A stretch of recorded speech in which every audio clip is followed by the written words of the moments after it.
Bienvenue dans Mon Psy part en live, le podcast où on parle psychologie, émotion, développement personnel et bien plus encore de manière drôle et décomplexée. Je suis Julien Borloo, psychologue spécialisé en hypnose et coaching et je te donne toutes les clés pour prendre soin de ta santé mentale.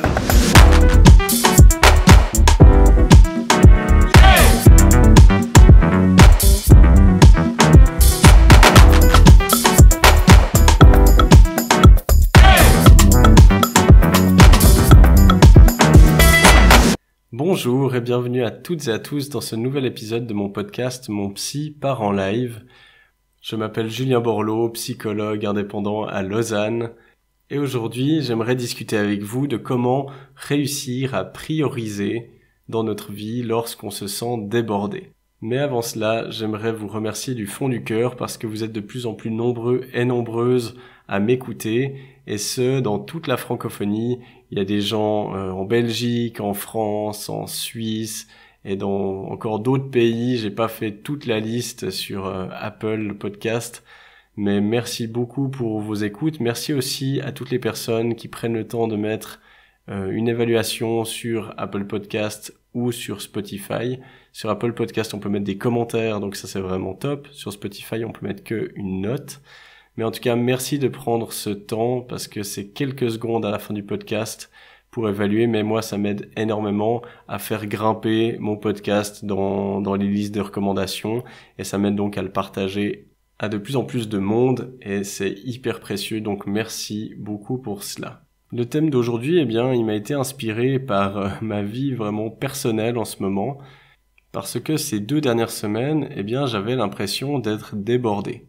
Enfin, déborder, c'est un grand mot, mais d'avoir trop.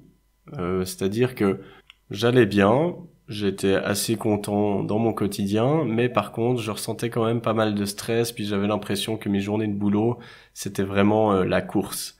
Et j'ai remarqué, en me posant quelques secondes pour analyser un peu ce qui était en train de se passer, que c'était simplement parce que j'avais plus de consultations que d'habitude, et que du coup, j'avais plus de peine à caser toute ma création de contenu, que cela soit ce podcast, les méditations guidées que j'enregistre également, tout le contenu pour les réseaux sociaux, la newsletter, etc. Sans compter toutes les tâches que j'ai à faire de secrétariat, de répondre au téléphone, etc. Et puis, c'est des choses qui me tiennent à cœur, que j'ai envie de garder, mais c'est clair que quand j'ai 5-6 consultes par jour, c'est plus difficile de caser tout ça. Et donc, je me suis vu devoir faire des choix, en tout cas réfléchir à quel choix je devrais faire pour réussir à garder des journées de travail qui sont épanouissantes. Parce que en tant qu'indépendant, c'est un point d'honneur que je me fixe d'avoir des journées où je peux être content, de jamais aller au boulot en me disant « Ah, ça va être une journée horrible aujourd'hui ». C'est vraiment quelque chose qui m'arrive jamais. Et je tiens à ce que ça reste ainsi. Et donc, j'ai été amené à me poser la question de la priorisation. Qu'est-ce qui est réellement important pour moi? Qu'est-ce qui apporte le plus de valeur et que je dois prioriser? Et ça, c'est sûrement une question qui va résonner avec beaucoup de personnes, notamment des personnes qui ont pu vivre un burn-out, qui sont en train d'en vivre un, ou qui sont à risque de vivre un burn-out. Parce que quand on parle notamment de travail, mais on pourrait élargir cette réflexion à toute situation, parce que là on parle du monde professionnel, mais être débordé, on peut sentir ça aussi dans notre vie familiale par exemple. On peut être débordé par toutes les tâches à faire, par les enfants, etc. Et on va être face au même type de raisonnement. Mais dans le monde professionnel, il y a du travail qui est infini. Par contre, nos journées de travail, elles sont finies. Et donc, le risque, et c'est ce que ont fait toutes les personnes quasiment qui ont fait un burn-out, c'est de vouloir faire rentrer des tâches infinies dans un temps fini. Et donc on rentre dans un truc où on va constamment faire plus longtemps, plus rapidement, etc. jusqu'à l'épuisement. Alors quand je suis face à des personnes qui sont dans un processus de burn-out, je leur explique ce constat, que le travail est infini, notre temps est fini. Et donc que par définition, il n'y a jamais une journée où on a terminé tout ce qu'on doit faire. Et ce n'est pas parce que notre manager nous donne beaucoup trop de boulot qu'on doit l'exécuter. Le rôle d'un manager, c'est de déléguer. Mais c'est pas son travail de limiter votre charge de travail. C'est à vous, à nous tous, hein. Alors moi, j'ai pas de manager au-dessus de moi, mais je suis dans les mêmes problématiques au final. C'est de notre responsabilité que de limiter les tâches, notre charge de travail. C'est-à-dire prioriser quelles sont les tâches qui ont le plus de valeur ajoutée et puis prioriser ces tâches en mettant celles qui ont moins de valeur ajoutée, qui sont moins importantes à la fin. Et si notre manager vient nous faire des reproches, eh bien notre job c'est de pouvoir dire voilà l'état des lieux, il y a trop de tâches par rapport à mon temps de travail, donc j'ai priorisé telle tâche avant les autres pour X raisons. Et ça, alors soit vous avez un manager qui a les pieds sur terre et qui est forcé d'accepter ça, soit c'est un manager qui n'a pas compris le concept que voilà, le travail est infini, notre temps est fini, qui a les pieds sur une autre planète et du coup ma foi qui ne vit pas du tout dans une réalité. Alors ça peut arriver. Dans ces cas-là, il vaut mieux partir de cette entreprise. Alors moi j'ai été mis face à ce questionnement de me dire ok, là depuis le début 2022 j'ai réduit mes horaires de travail parce que je veux privilégier mon équilibre de vie. Par contre, je n'ai pas réduit mes tâches. Même au contraire, je prends un peu plus de monde en consultation. Et par contre, en termes de production de contenu, c'est resté la même chose que dans les années précédentes. Donc, forcément, je dois faire le même nombre de tâches dans un temps plus court. Et là, je vois que c'était peut-être plus difficile, donc je me suis dit, quelles sont les choses les plus importantes? Et dans ce cas, il faut trouver un peu des lignes de conduite. Alors, quelles ont été ces lignes de conduite pour moi? Eh bien, alors ma priorité, c'est toujours ma santé. Ça, c'est un point important. J'ai déjà eu des problèmes de santé, j'en ai déjà parlé, sauf erreur, dans un autre épisode. J'ai par exemple une maladie chronique au côlon qui s'est déclarée après une période de travail intense, où il y avait pas mal de stress, beaucoup d'horaires de jour, de nuit, etc.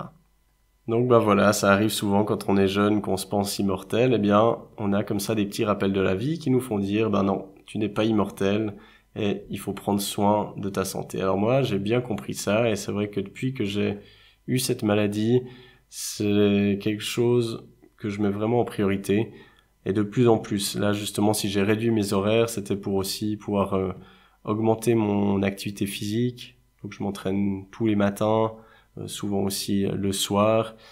Je fais plus attention à ma nutrition, j'essaye actuellement de faire plus attention à mon sommeil, enfin voilà. Ça, c'est la priorité. Donc, je vais plus sacrifier ma santé par rapport à du job. Donc ça, c'est contenu à travers mes horaires de travail que j'ai définis, qui sont vraiment bien cadrés. Et donc, ma façon d'assurer ça, c'est de m'assurer de pas dépasser ce cadre. Donc, pour vous qui m'écoutez, c'est le premier conseil que je donne à quelqu'un qui est en processus de burn-out, c'est de vraiment avoir un cadre très très strict sur ses heures de travail. Et d'être sûr que voilà, si vous n'arrivez pas à vous cadrer mentalement en vous disant, je sais pas, à 17h je suis loin du boulot, mettez-vous des engagements externes. Si vous avez un sport, engagez-vous à aller à l'entraînement. Comme ça, ma foi, à 18h il y a l'entraînement, que vous ayez terminé votre travail ou pas. Donc ça peut aider. Donc moi, ce cadre, j'ai bien réussi à le mettre. C'est plus trop un problème. Alors je suis allé chercher vers d'autres cadres que je pourrais mettre. Et je me suis dit, ok, qu'est-ce qui est important pour moi? Une deuxième chose, c'est ceux qui payent mes factures. Parce que voilà, je suis indépendant et comme tout le monde, j'ai des factures à payer. Donc, quand je dois faire le choix entre des posts Instagram, TikTok, des méditations guidées, des podcasts, des prises de rendez-vous, etc., une de mes lignes directrices, c'est je vais prioriser ce qui paye mes factures. Et ce pourquoi, je bosse. Donc, en priorité, ça va être les consultations. Et puis après, dans la création de contenu, je vais essayer de prioriser, par exemple, des méditations guidées, parce que c'est des choses pour lesquelles je suis rémunéré. Et puis, alors le podcast, c'est gratuit, donc je gagne rien avec le podcast, mais par contre, il y a un plus gros engagement parce que je me suis engagé à faire un podcast hebdomadaire. Là où, pour mes réseaux sociaux, je me suis engagé moi-même à créer 2 vidéos par jour, mais si j'en mets que une ou si un jour j'en mets pas, il y a personne qui va être déçu, ou en tout cas, peut-être que oui, il y a des gens qui vont peut-être se dire j'ai pas vu de vidéo aujourd'hui, mais c'est moins entre guillemets institutionnalisé, ou c'est moins une tradition que voilà, il y a des gens qui me disent moi j'attends le jeudi de pouvoir écouter ton épisode de podcast. Donc si je dois prendre du temps pour créer du contenu, je vais plutôt me dire ok, je vais prendre ce temps pour le podcast plutôt que pour les autres types de contenus, pour les réseaux sociaux. Et plus largement, là, si je sors un peu des priorités au niveau professionnel, j'ai parlé avant de ma santé, mais une autre priorité, c'est de pouvoir voir mes proches. Pourquoi ? Parce que selon moi et selon la plupart des gens, en fait, c'est ce que je me rends compte en consultation, ce qui compte vraiment, c'est les personnes qui nous entourent, la relation qu'on a avec. Et donc, non seulement c'est une partie essentielle de notre équilibre de vie, notre équilibre mental notamment, mais c'est aussi un point hyper important pour tous les autres domaines de vie. Et ça, je fais une petite parenthèse pour les parents qui m'écoutent, qui pourraient peut-être parfois reprocher à leurs enfants de passer trop de temps avec leurs amis plutôt que le nez dans les bouquins.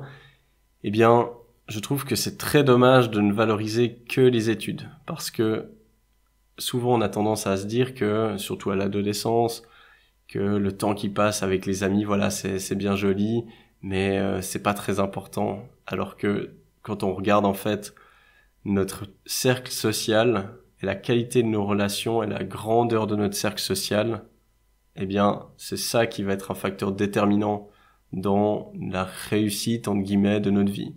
C'est-à-dire que si on a un cercle social qui est large et qui est de qualité, c'est-à-dire on a plusieurs personnes sur qui on peut compter, eh bien, c'est un des grands facteurs protecteurs de toutes les maladies psychiques.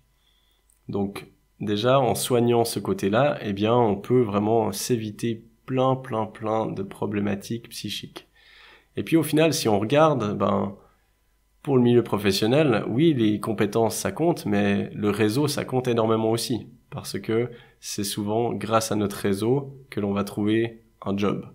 Il faut savoir, je sais plus les pourcentages exactement, mais il y a tout un énorme marché gris de l'emploi. La plupart des offres d'emploi ne paraissent jamais, elles sont juste repourvues comme ça à l'interne.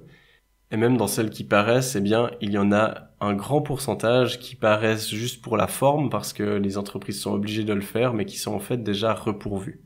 Donc, c'est une très grande richesse d'avoir un cercle social large et de qualité, parce que ça va nous permettre de trouver un job, ça va nous permettre de trouver un appart souvent, et puis ça va aussi juste être un cercle de soutien.